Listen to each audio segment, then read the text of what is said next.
काकुति के घर भगवान साक्षात यज्ञ नारायण के रूप में प्रकट हुए।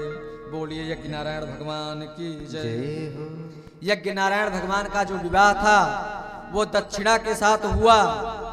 सुखदेव जी कहते हैं परीक्षित, मैत्रेय मुनि विदुर जी से यह प्रसंग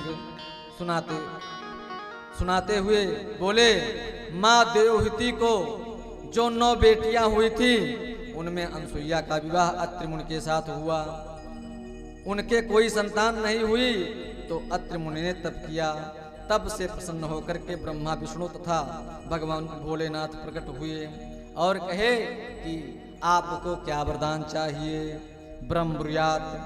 अत्रि महाराज ने हाथ जोड़कर कहा कि मैंने तो एक को पुकारा और मेरे सामने तो 3-3 आकर खड़े हो गए नजर आ रहे हैं। भगवान मुस्कुराकर बोले, हम देखने में तो 3 हैं लेकिन हम एक ही हैं। अत्रि महाराज बोले, भगवान मैं तो संतान की कामना करता हूँ, मुझे संतान चाहिए। तो तीनों ने एक साथ तथास्तु कर दिया। फलस्वरूप तीनों उनके यहाँ बेटा बनकर आए। ब्रह्मा जी के अंश से चंद्र हुए, शिव जी के अंश से दुर्वासा जी हुए और भगवान श्रीमन नारायण के अंश से भगवान साक्षात दत्तात्रेय भगवान के रूप में प्रकट हुए। बोलिए दत्तात्रेय भगवान की जय। मैत्रेय जी कहते हैं विदुर जी, मनु की जो सबसे छोटी पुत्री का विवाह था वह प्रजापति दक्ष के साथ हुआ, जिनके द्वारा 16 कन्याओं का जन्म हुआ। 16 में से 13 कन्याएं धर्म के साथ ब्याही गईं। उनमें धर्म की मूर्ति नामक पत्नी से भगवान नर और नारायण ऋषि के रूप में प्रकट हुए। बोलिए नारायण नारायण भगवान की जय। जो आज भी बद्री विशाल में साक्षात निवास करते हैं। प्रसूति की एक बेटी थी, उनका नाम था स्वाहा। वह अग्निदेव के साथ ब्याही गई। सुधा नाम की पुत्री का विवाह पुत्रों के साथ संपन्न हुआ और एक पुत्री उनकी सती थी, जिनका विवाह शंकर जी के साथ संपन्न हुआ। सती जी शिव से ब्याही गई थी। इनके कोई संतान नहीं हुई क्योंकि इन्होंने अपने पिताजी के यज्ञ में ही अपना शरीर त्याग कर दिया। चौंक गए, शरीर क्यों त्यागा, क्या कारण था, इसको आप हमें विस्तार पूर्वक बताइए। सुखदेव जी महाराज कहते हैं कि इनके पिता जो दक्ष थे वो भगवान शिव से द्रोह करते थे, भगवान शिव को मानते नहीं थे। और एक बार उन्होंने एक विशाल यज्ञ का आयोजन किया और उस विशाल यज्ञ में भगवान शंकर का भाग नहीं लगाया। भगवान शंकर को आमंत्रित भी नहीं किया। अब जितनी उनकी बहनें थीं सती महारानी की, सब विमान से जा रही हैं पिताजी के यहाँ। सती जी देख रही हैं, पूछ रही हैं, अरे बहन चलोगी कि नहीं चलोगी। अब यहाँ निमंत्रण आया ही नहीं है माता जी के पास, तो माता जी क्या करें। बाबा से पूछ रही हैं जाऊं कि ना जाऊं। बाबा कह रहे हैं जैसी आपकी इच्छा।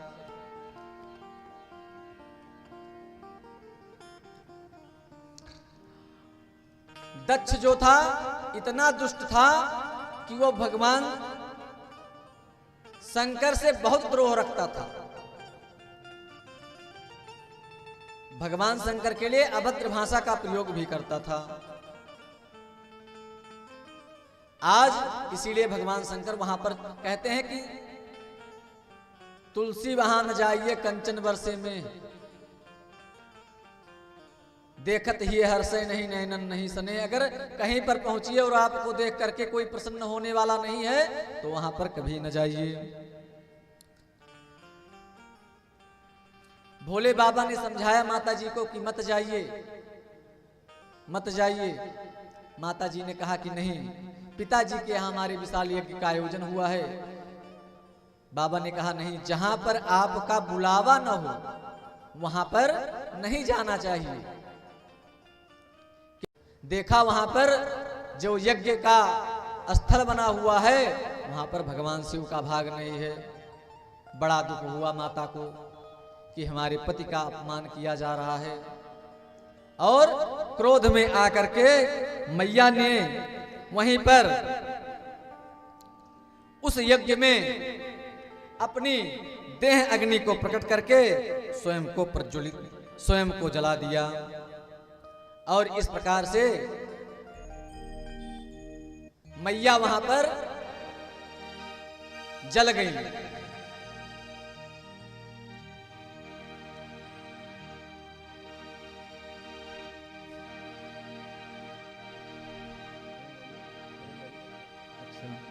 मैया वहां पर जल गई।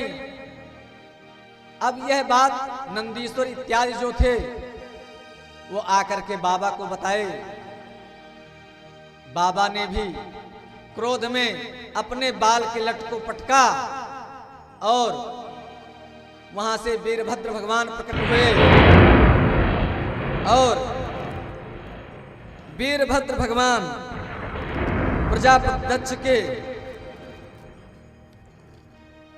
यज्ञ में जाते हैं और उनका यज्ञ जो था उसको विध्वंस कर देते हैं। जितने ऋषि महर्षि वहां पर यज्ञ करा रहे थे, जो देख करके हंस रहे थे, उनके दांतों को तोड़ दिया।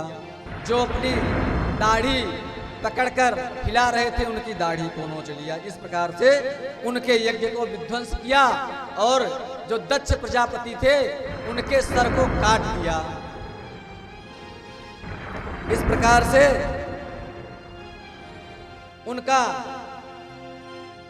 जब यज्ञशाला खंडित हो गया, यज्ञशाला खंडित करके भगवान वीरभद्र भगवान शंकर के पास आ गए। उधर सभी खंडित देवता ब्रह्मा जी के पास गए। देखिए पितामह, यज्ञ में अपना भाग लेने गए थे, मिला कुछ नहीं, ऊपर से हमारा यह भाग भी चला गया। बहुत दुर्दशा हो गई है। ऐसा यज्ञ आज तक नहीं मैंने देखा है। ब्रह्मा जी बोले, बिना विचारे जो करे सो पाछे पछताए, काम बिगाड़े आपनो जग में होत हंसाए। यज्ञ में भाग मुझे भी मिला था लेकिन मैं भी नहीं गया। ब्रह्मा जी कह रहे हैं कि भाग मुझे मिला था लेकिन मैं नहीं गया और आप सब चले गए। इसलिए जाना नहीं चाहिए वहां पर जहां पर शिव का कोई द्रोही रहता हो। बाबा जी लिखते हैं कि शिव द्रोही मम दास कहावा, द्रोही मम दास कहावा,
मम द्रोही शिव द्रोही मम दास, जे नर करहि कलप भर घोर नरकमावास। भगवान ऐसा कहते हैं कि जो भगवान शिव का द्रोही होगा, इसलिए भगवान श्रीमन नारायण का विभाग लगा था लेकिन वो भी वहां पर नहीं गए थे। तो जहां त्रिदेव नहीं गए वहां पर तुम सब क्यों चले गए? देवताओं ने काल पकड़ दिया महाराज। अब खाई तो तब खाई, आगे राम दुहाई आज के बाद भूल से रण हम आए तिहार।